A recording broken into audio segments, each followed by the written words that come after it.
Hello, everyone. Thank you so much for coming in today. We will most likely have people coming in as time goes. But today I would like to say thank you to Solarzar. Solarzar, thank you so much for having this impromptu session, this very quick session on building club membership and starting new clubs. Solarzar, you have done so many sessions on this before, so you're really experienced on this, and you yourself have started many clubs. So I'll leave it to you to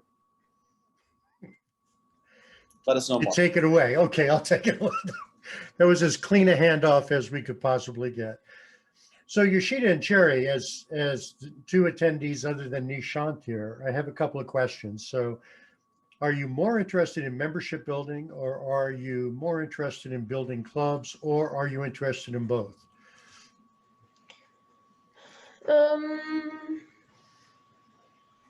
Building clubs. Building clubs, okay. I'm interested. Well then, okay, good. Then I've got another question for you. So what do you think membership building and building new clubs have in common? Because the reason I chose those two is because there is an overlap.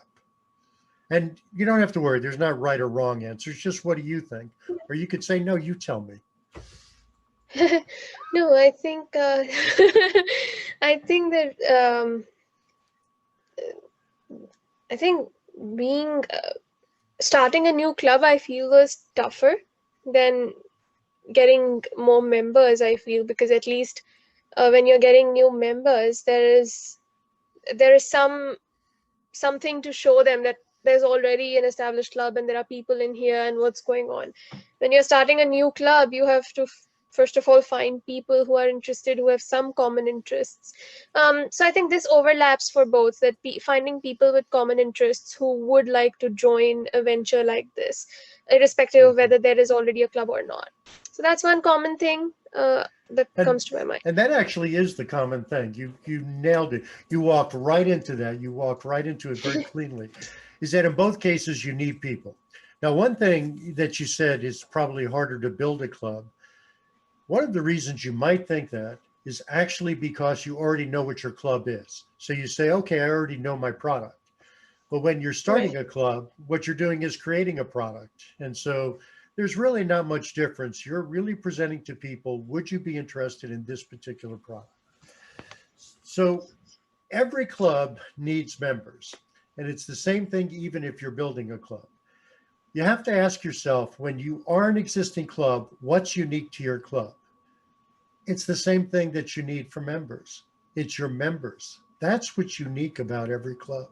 You don't have to do special Friday events. You don't have to dress differently.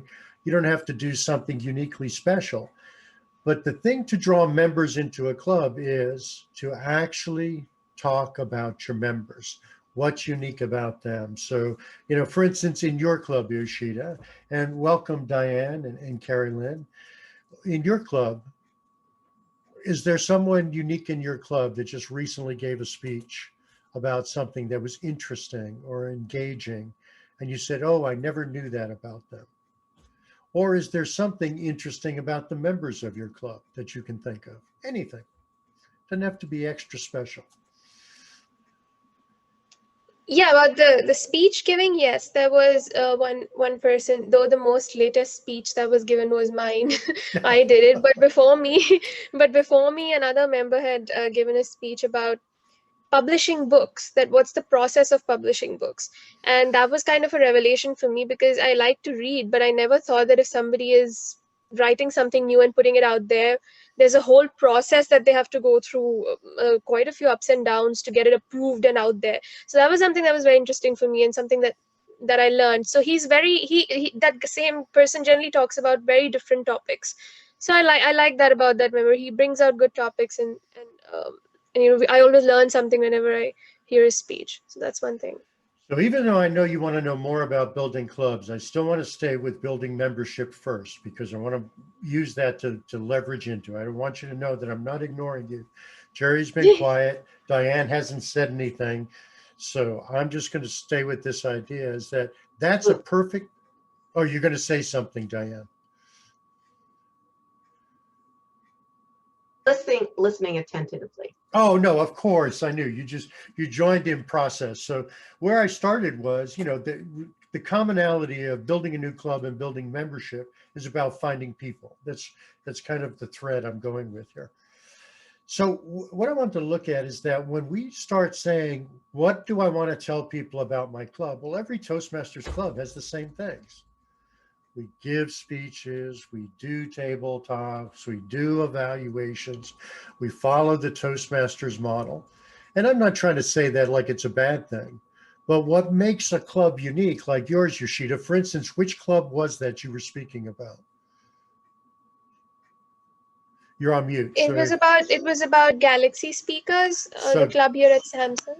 Yeah. so in Galaxy Speakers in Samsung, you could actually advertise to other people that you just had a speaker talk about, whether you use his name or not, how to publish your book and what you learned from it. You've now gained a PR message just coming from the uniqueness of your club, which is that member and his speech.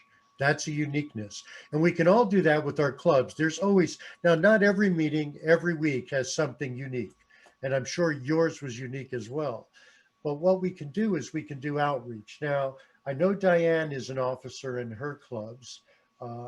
Yoshida, are you an officer in your club or just a member? Not right now, not Okay. presently. And then Jerry, are you an officer in your club? Yes. Okay, all right, good. So that's good to know. So when you think of your clubs, I want you to think of what's unique. What do people speak about that's unique? It doesn't happen at every meeting. And do you have unique groups? For instance, do you have a group of people, let's say, that goes hiking together, walking together, biking together, they go to restaurants together, or they do anything? This now becomes something that you could say, this makes our club stand out a little bit from other clubs. Not only do we teach communication and leadership skills, we have a great group of people who like to bond together over tiramisu, or something like that. So you use that to try to reach out to people because each club is a community. And every time we reach out to people, we're trying to draw people into our community. And that's the community of our particular club. We're not really trying to make them Toastmasters. We're trying to make them Toastmasters within our club.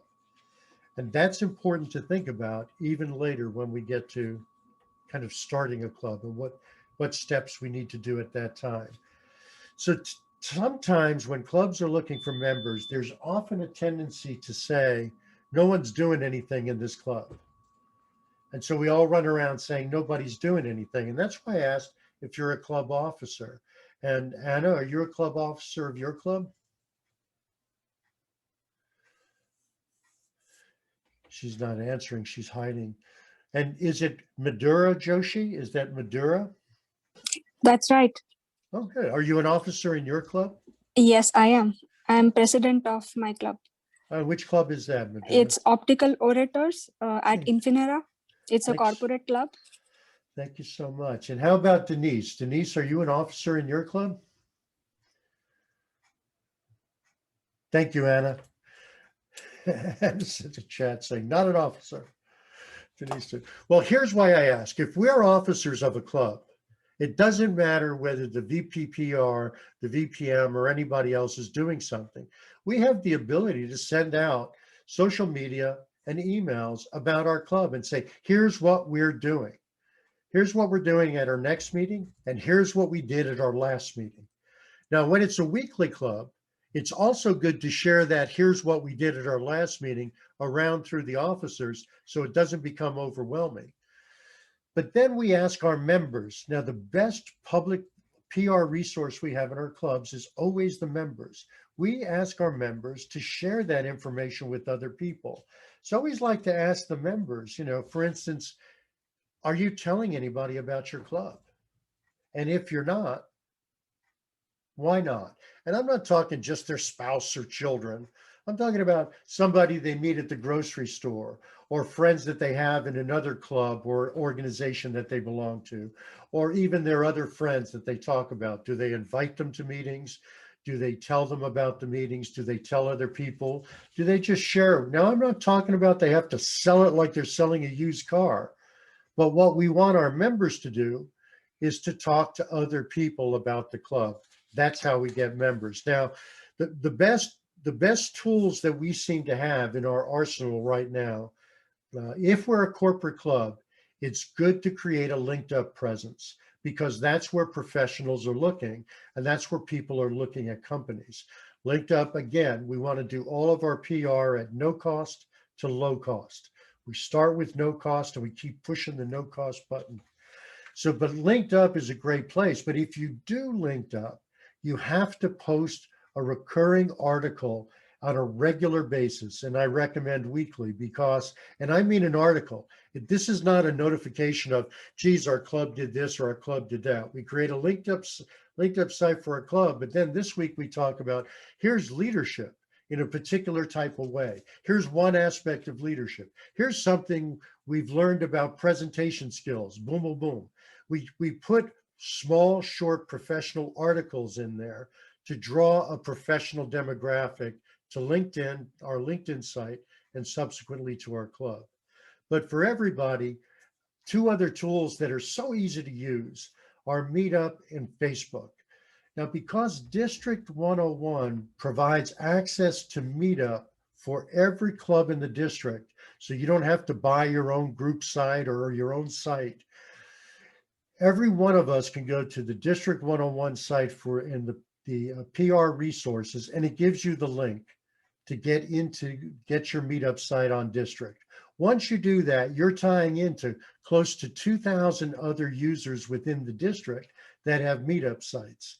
In addition, there are also a series of hashtags that you can use on everything that you do on social media. When we use a hashtag on a Meetup site or a Facebook site or even on LinkedIn, what that automatically does is when someone searches for one of those hashtags, they come up not just with us, but everybody that uses that hashtag comes up into their search. So people don't have to look for your club specifically. We're allowing the technology to do it for us.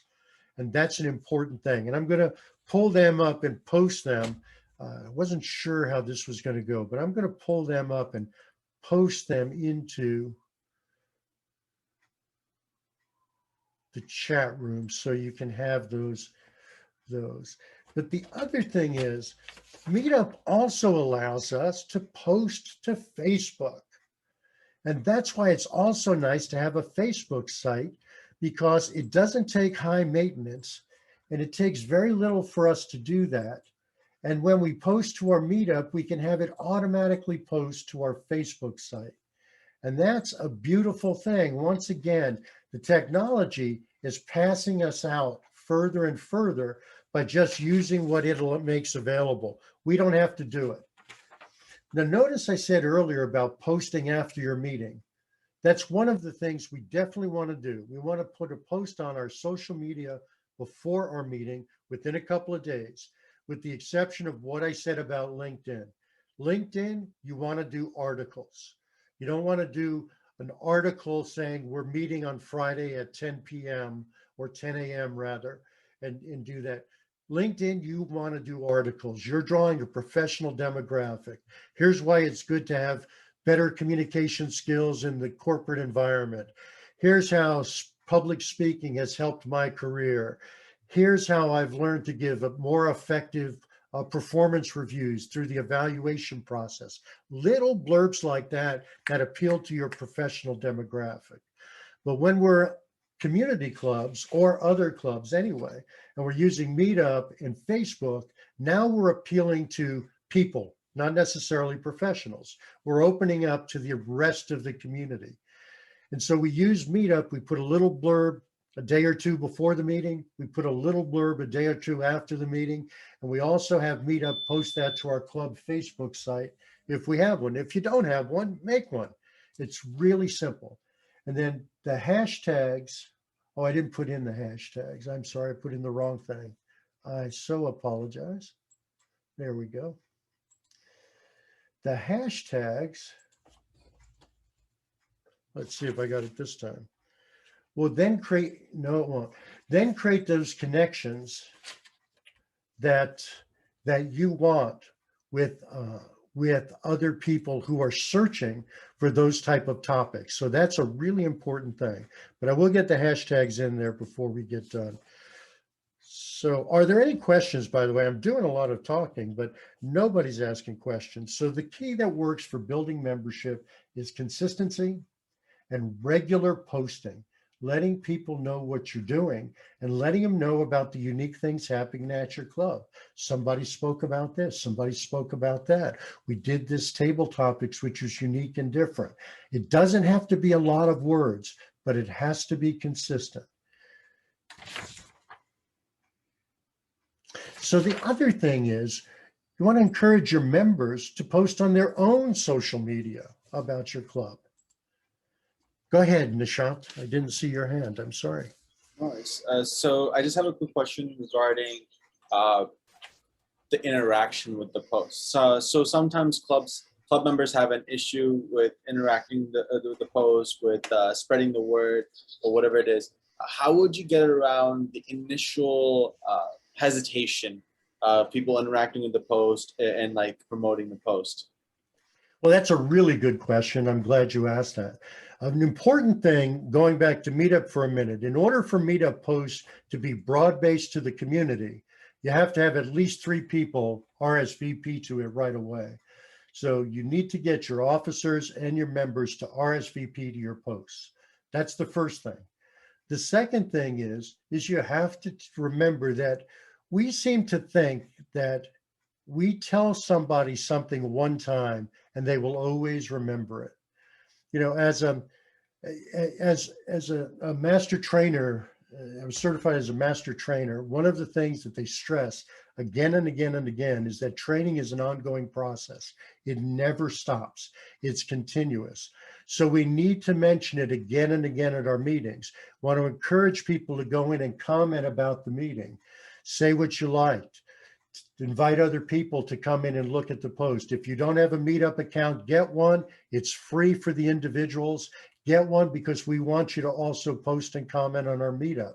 If you're on Facebook, we want you to like our page. And you have to mention it every meeting. That's the bottom line. It's not a question of breaking resistance. It's a question of, again, the consistency of hearing it. Sooner or later, it sinks in. It's the old, when the student is ready, the teacher appears. We just have to be the continuous teacher to find those students when they're ready. That's what I recommend most. I don't recommend having awards. I mean, you can do special events where you have people bring guests to the meeting and do awards, and if you want to, once a quarter or once every 6 months, depending on how frequently your club meets, you may say, hey, I also want to recognize Nishant. You know, he commented on every meeting on Meetup this last 6 months. So we want to recognize him. We want to give the Meetup Master Award to Nishant. Because one thing that encourages also participation in something is when people see people recognized for it. So does that answer your questions, Nishant, or you feel good with that? Yep. Okay, thank you, sir. Thank you for asking that, a really powerful question. I want to reemphasize, though, something that came up from Nishant's question is that in order for a Meetup post to be broad-based to the entire community, it needs 3 RSVPs on it. So when we put out a Meetup post, I always go out to the officers and then I go out to the members and say, here's this post, please RSVP. And I always have somebody say, well, I'm not on Meetup. And I always respond back to them, please join Meetup, it's free. And I just keep doing that. And you have to keep doing that. I learned the idea of persistence, and I know Yoshida has heard this. Years ago, I had every Friday afternoon at 2 p.m., a State Farm agent would call to offer me insurance for my business. I never took his call, but he left the same message every Friday afternoon at 2 p.m. for 2 years. Finally, one day I picked up the call and I just wanted to thank him for being so persistent. He never said, I called you last week. He never said, I've been calling you for 2 years. He never said anything. He just left the same message. I'm so-and-so. I want to see if I believe I have some options that may be good for your business. If you would like to call back at this number, we could set up a time to talk. Well, that's the same thing we want to be with our messaging here to our members as well as to the community at large.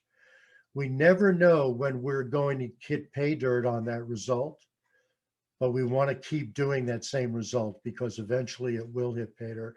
Meetup works, Facebook works, LinkedIn works. They all work.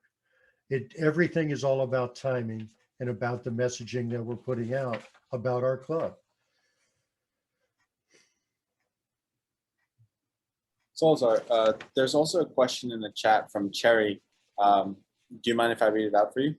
Not at all. Read it out for everybody. Yeah. Okay. So Cherry says, great workshop. Solarzar, thank you. To start a new club, we need at least 20 members who want to join. Would you mind sharing some tips on how to start a new club from scratch in that tense? No, absolutely not. I really don't want to do that. I do mind. It's terrible. I know we put it in the workshop thing, but well, here's the thing. I started this by saying getting new members and starting a new club is the same thing. So first thing is, why do you want to start a new club? Just, you've got to think about that. Why do you want to start a new club? Is there a point? For instance, Nishant himself has joined 2 clubs this year that were just started. One is called Readership 101, which has a premise of a book is read by the members during the month, or at least reviewed. And then the meeting theme is about that book. Table topics, questions, speeches are incorporated where possible, and somebody even quizzes the members about different aspects of the book throughout the course of the meeting.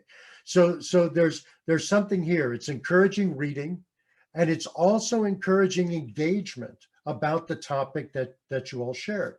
And the members decide on what those topics are. The other one, actually, that was it. It was Readership 101. You know, another one that's out there, for instance, is Leadership 101. Now, Leadership 101 is an advanced club that also deals with the topic of leadership. There's a leadership theme every meeting, every month. It's once a month. And it has an article that's provided which sets the theme. People try to use the theme in their talking. People try to incorporate that into their table topics. And once again, people are queried about that throughout the course of the meeting. So what does that do? In those cases, those 2 clubs specifically, when they were started, they had a premise that said, here's what cuts us away from a regular Toastmasters club. That was one thing. Now, another reason for starting a club, so you can have a premise. You can have an idea that you want a club based on a specific premise. Oh, yeah, Sean said, but the best part is we don't have to read the full book to attend the Readership 101 meeting. So, yeah. But the other thing is you can also say, hey, you know, I live in a community, and the nearest Toastmasters club when we had in-meeting clubs is 15 miles away. Maybe this community would want to have a club right here. And you could decide to do a Toastmasters club for a community-based club in there. Or you could have one, for instance, this year we've also had a club that started working on a Telugu, where they use the language of Telugu in their speeches and in their evaluations. So it's a bilingual club. We were working on a club that was Spanish-English. So my real point is, you don't have to have a unique premise that's so unique, but why do you want to start that club? That's first. Second thing is, and very often it's because when there's physical clubs, there wasn't a physical club nearby. But the second thing is that then that tells you who your demographic is. Who do you want to go out and find? So for instance, if I live in a neighborhood that is entirely Italian American, and I decide I want to start a Spanish speaking club here, I'm pretty much going to have a hard time finding people from my neighborhood. Now that everyone's online, geography is not as important, but then you have to ask yourself, do you want this club to always be an online club? And once again, it comes back to, then what's your premise for starting the club? Most of the clubs we've started this year have all been directed from organizations, associations, and companies. Very few have been community-based, because community-based, more than anything else, people want to get together. They want to have a little socialization. Whereas if a company wants to teach communication and leadership skills, they're not as stuck that they have to do it in a conference room in the building. They can do it online. So I would say you start by saying, what's the premise of the club? Why do I want this club? And it can just be because we don't have a club that meets at Wednesday at 3 p.m. That could be your premise. That's fine. Now you have to go out and say, depending on this type of club, where can I find the people? Well, a couple of places to find people. If it's geographically centric, start with Nextdoor. Just go out to Nextdoor. We've had good success with that. You go out to Nextdoor and say, hey, I'm thinking of starting a Toastmasters club and to meet Wednesday at 3 p.m. where we can talk about XYZ and learn how to speak better, develop our leadership. Would anybody be interested? And you wait and see who responds, and you start building up your list. The challenge many people have is they come up with an idea for a club, and then they start going out to their Toastmaster friends and start asking them what they think. Well, if you want to start a new club, and it's not going to be an advanced club means that they already have a particular Toastmaster leadership level, a Toastmaster educational level, they're a dual member with another club. If you're not going to do an advanced club, you need to have 17 non-Toastmasters to charter a club. Non-Toastmasters is anybody that's not a current paid member of a Toastmaster organization. So you have to figure out, where am I going to find 17 non-Toastmasters? You need 20 people to charter a club, but 17 of them must be non-Toastmasters. So you have to decide, what's the purpose of my club? Is it a sewing club? Is it a movie club? Is it a parenting club with Toastmasters mixed in? Remember, all of this is about Toastmasters. And then you say, where do I find people who are working on parenting?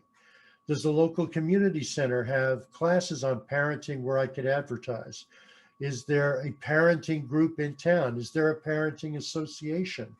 Is there an organization that supports parents? You know, is there, for instance, a baby service, or of course diaper service are out, but I'm going to use that as an example, that actually may want to be a sponsor of this and reach out to their clients and see if they'd want to be part of a club where we talk about parenting. Would the local school want to support a parenting club?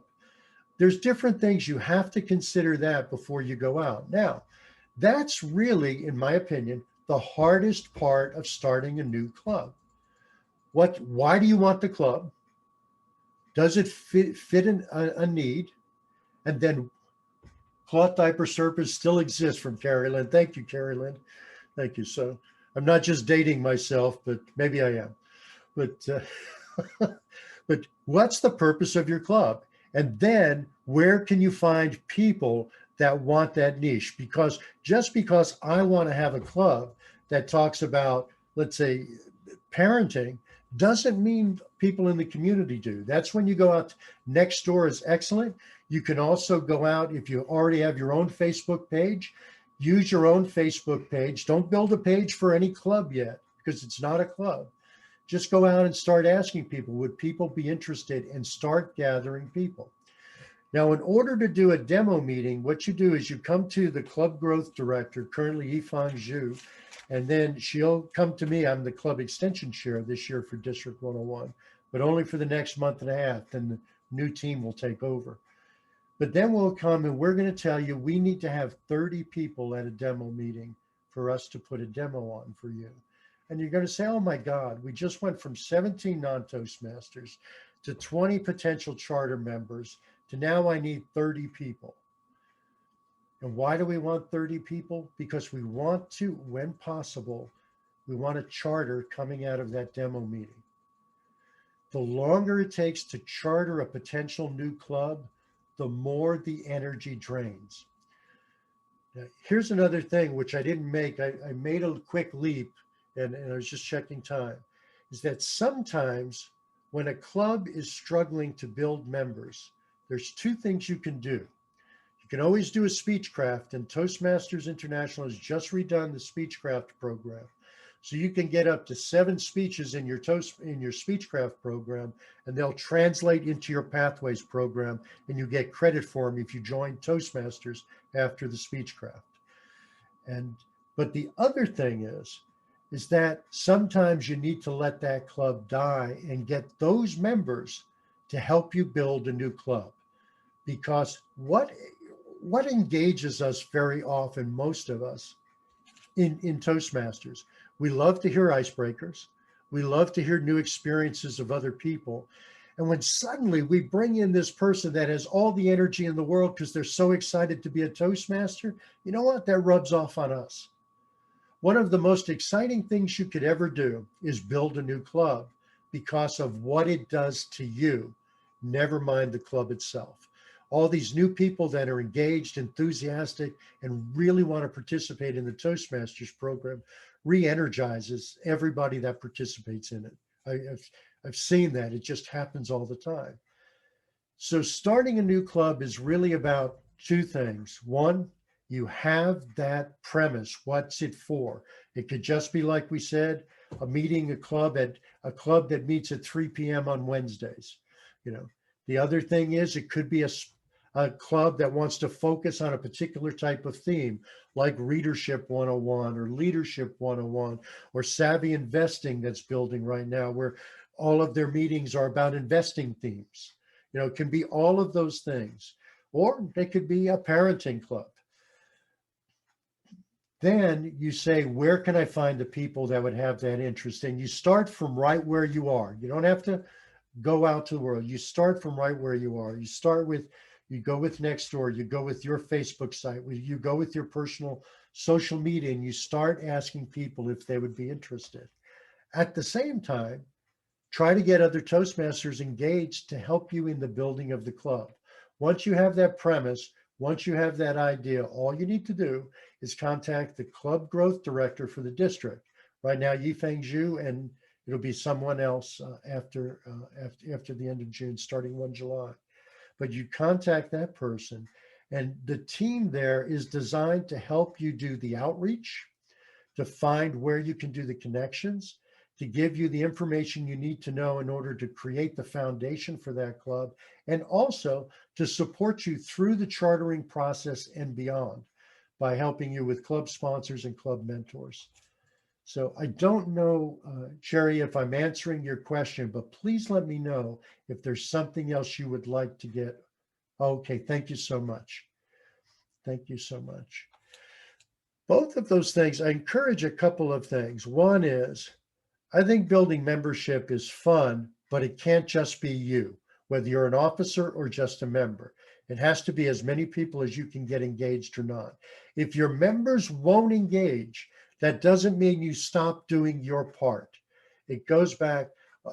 I ran a radio show for 11 years. I used to have segment hosts.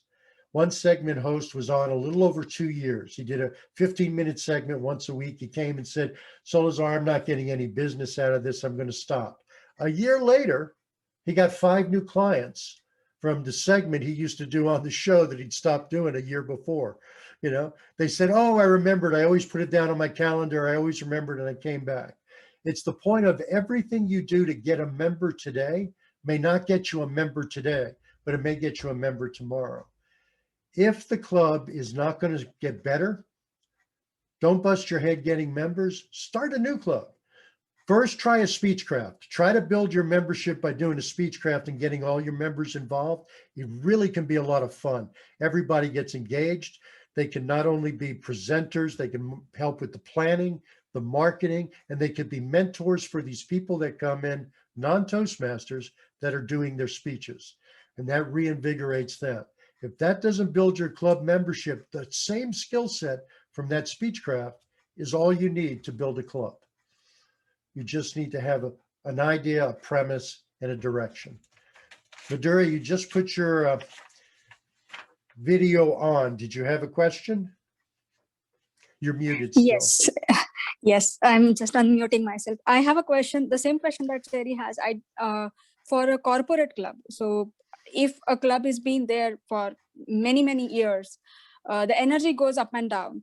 And it's probably the same corporate environment. People come and go. How to rekindle the spark? That's a wonderful question, and it's a tough question.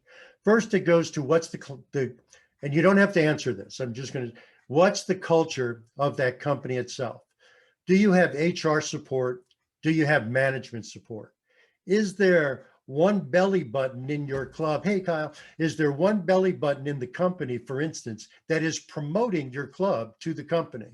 Is there someone that at quarterly meetings or when they talk to the employees or HR, that they're at least putting out a blurb or remind people that leadership skills and communication skills are being developed weekly or bi-weekly at XYZ Club? It's all that subtle messaging. Then on top of that, if possible, and you have to deal with HR on this, and if you have a corporate sponsor, deal with them. If possible, I've been in organizations where they've actually given review points, so to speak, during performance reviews. If people actually participated in the Toastmasters Club of the organization, they kind of gave them a little bit of a markup. They didn't take them from mediocre to superior. That didn't happen, but in essence, they said they're working on this. They're developing these skills, and that's a positive growth potential. So if you can start with HR and then see if you have a corporate sponsor within the organization, and their push is a lot better than the push from the club members. Does that answer your question? Yes, thank you. You're welcome. So it has to have some value, not just the value we put on it, but someone, just like, for all of us, if someone else comes out, if I visit your club and then I go out and tell people, oh, what a great club that is, that sometimes has more value than when we say, hey, what a great club we have. That's what we also really want in the corporate environment, is to somebody to sell that value for us to the company members as well as to the management. So, Thank you. Anything else? Any follow-up? Or So sorry, I just want to follow up on one of the things you actually did mention. You said you would share the hashtags and the yes, files. I was starting to dig back for those. Thank you for doing that. Thank you for keeping me honest. It's not easy to do. I'm determined to lie. Yeah, so let me get those hashtags for everybody and put them in there into the chat. And I should have had them pulled aside. This is all this is me shooting myself. Being raised Roman Catholic, I have to do that every now and then so I can feel my guilt. I think it's totally fine. I mean, this session was supposed to be more of an ad hoc, impromptu. Nothing. It was more supposed to be a conversation where people can ask questions, and you did a great job with that. So I think this is totally fine. As long as we get the resources, though. As long as we get the resources. Yeah, that's right. If you don't get the resources, then boy, it sucked. I can't believe we spent all that time and didn't get the resources. I can't believe that. Solarzar, do you have anything else that you want to mention for your session? There's nothing else that I actually had in my notes for the session. I may have skipped over some things, but they're not as important. So hopefully folks got some information of value.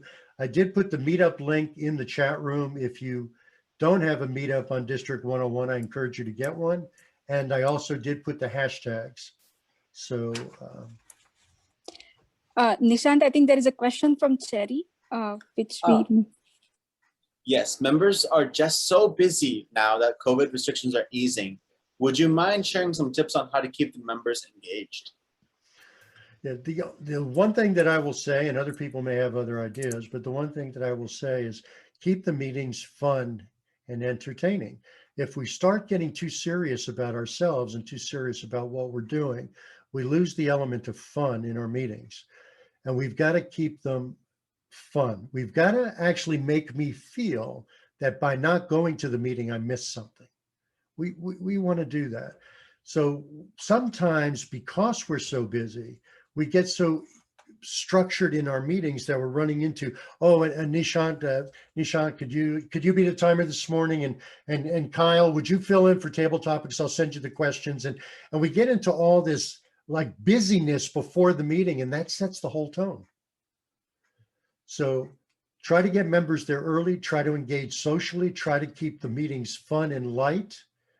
and try to encourage people to bring that same entertainment. But again, there's not a magic key. You've got to look at your membership. If your membership is a bunch of accountants with their heads down, not to pick on accountants, then maybe that's not the meeting they want. Maybe they want to have a serious meeting. But I say keep it make it as much fun as you can. I like to break glasses. I like to break some sacred things all the time to try to see if I can stir it up. Well, Solarzar, even though you like to break glasses, luckily we're virtual, so I won't be in danger. Neither anyone else will be. But thank you so much for breaking the glass on this subject, for really helping the people who have attended today get a better idea of how to retain, build membership, as well as really start new clubs. And overall, thanks for a great session. Yeah. Thank you for asking. And hope everybody's got something. And you can always reach out to me if you have a question, anybody. I don't answer them, but you can always reach out.